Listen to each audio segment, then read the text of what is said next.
Welcome to Kapiti Crematorium. I'm Andrew. I'm going to take you behind the curtain into the crematorium and also into the inside of the crematorium. Let's go and have a look.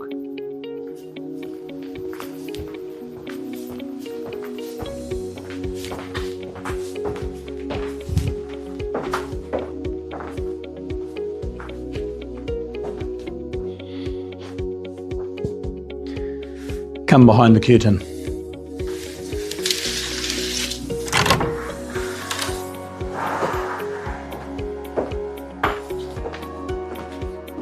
This is our crematorium, a Matthews Power Pack 2. I'm just going to explain how this one works. This is pretty good and pretty recent technology, and it's what's called a hot hearth cremator. There are two sorts, cold hearth, which is just like a one level, and a hot hearth where all the emissions are reburnt. So this is a very clean, green running cremator. So you see here on the screen, there's a top chamber, a bottom chamber, and a back chamber. So the flame comes into the back and heats the bottom first. This is the one that controls the emissions. And when it's up to temperature, we push the cremate button and it transfers the heat through the floor. So it's not like on TV where you see all these flames shooting down. It literally transfers the heat, and then the casket will self-ignite. There is some flame above, so if we do need to control that more or not, there is a single flame above, not, as I say, like television where there's lots of flames in the cremator. And then the emissions are drawn through and down and under. So I'll show you the floor in a minute, but the floor is basically a floating floor so that the emissions can come underneath. Come and have a look at the floor. So it looks like it's just solid, but it's not. And you'll see in these pictures and video that in the middle is some brickwork which acts as a table leg, if you like. It's like a giant table. And then around the edge of the cremator there's a lip.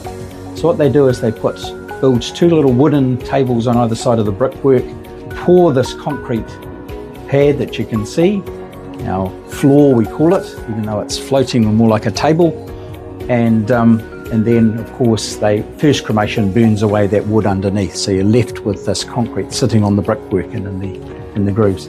Now why is that important? Because you'll see at the back, as the cremation starts, the emissions get pulled into the back and run down onto that first side under the floor. And as they come down and under, particularly through the back, that's where the main flame is. Those emissions are reburnt.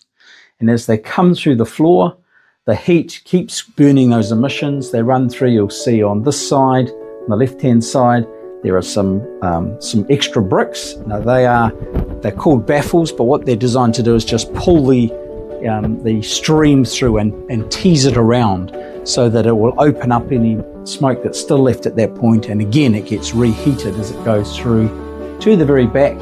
You see on the back on the left, that's the bottom of where the stack is that goes up to the top. Now, if there's any remnant of any sort of smoke at that point, we have an air pollution system on that stack to make sure if there's a tiny bit of smoke that the computer will actually go back and control some of that, and I'll show you how that's done. Around here is the stack.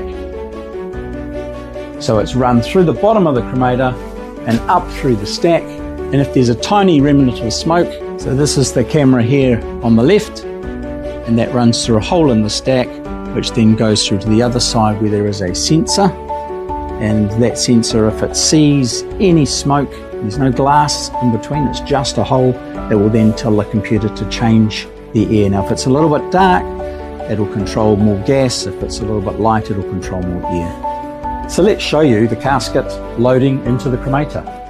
This is a very simple casket, and on every casket we have a nameplate with the name, and we take that nameplate off and we take it over to the cremator just as it's about to be loaded, and it's placed in this box. And that's where the ashes are taken out and put into after the cremation and processed, so where that label stays with them the whole way. So let's load a casket and start the cremation. This is our loading device, custom made for us.